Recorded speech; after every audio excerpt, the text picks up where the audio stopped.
Oh, I'll have to figure out how to get that string off. Hope that's not a problem. Look at this. So, I don't know how well you'll be able to see this. I've just got you in my visor. I don't know what this lever is. It says R and T. I don't know what that means.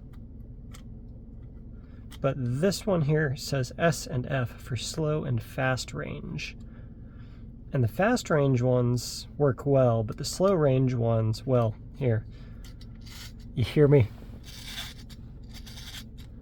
As you adjust the speed, it actually like winds up a mechanical timer in there, and when you release it, it's supposed to, but clearly it's a little gummed up.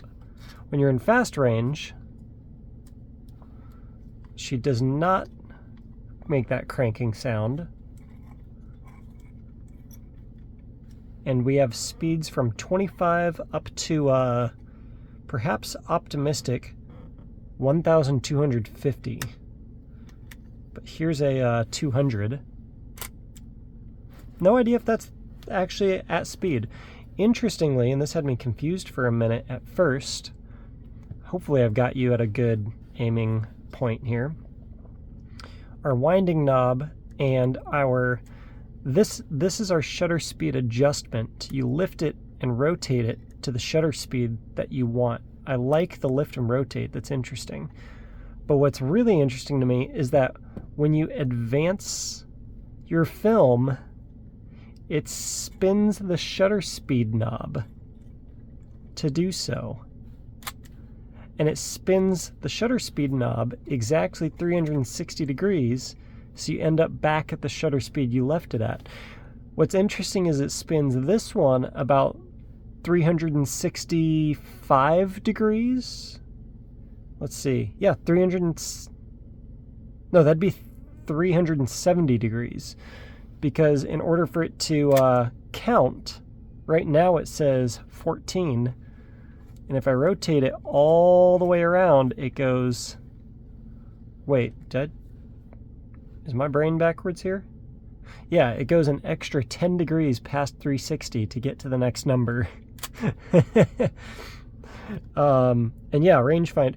And another super interesting thing, it does not have automatic exposure, no batteries, of course. But the way that you determine your exposure on this is... you look through there at that scale, and I believe you just go off whatever is the dimmest letter you can read, and then you reference this spinning chart. And you use that to cross-reference against your film speed and your shutter speed and your aperture. I don't know, I've got you upside down. I'm sorry, but you get the idea. Read it through. Also, it's got a hot shoe, but from what I read, it only works with slow flash bulbs. Your focus and aperture are here. Your shutter speed is there. Yeah, what a beautiful old gal. She clearly needs some love. And that's how you... Let me put you back up in the visor.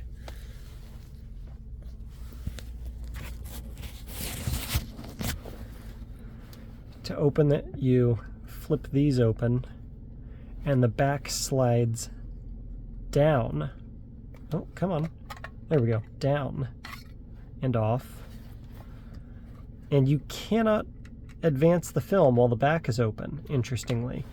The locking tabs, the locking lugs, appear to also unlock something in here when they're put in place.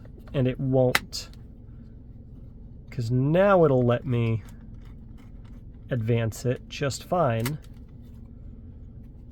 Take the back off, and oh, it will allow me. Never mind, it wouldn't do that before. Yeah, so our shutter seems to work. No idea if this is the right shutter speed. Let's try that 1/1250th. That looked like the same speed to me. Let's try the 1/25th. There we go. I can't tell. It does also have a bulb mode, which works just fine. I love how slow that is. What a delightful little thing. Obviously got some kind of serious corrosion all over, but, well, nothing too serious. It's all surface corrosion.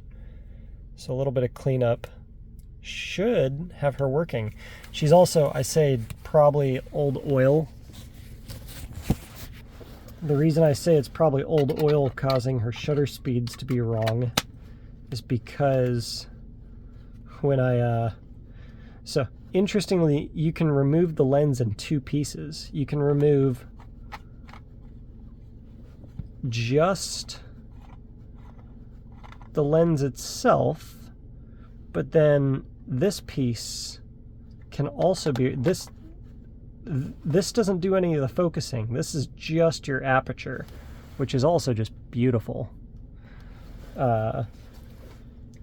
What does your focusing is this piece here moves out as you screw it out. And if you, there we go. If you scroll it all the way out and then depress this locking lug here and keep going past the second locking lug, it comes off, and it is just caked. Absolutely caked with old oil and just gunk. So I'd wager that the shutter mechanism is also just caked with old lubricant. Poor old gal.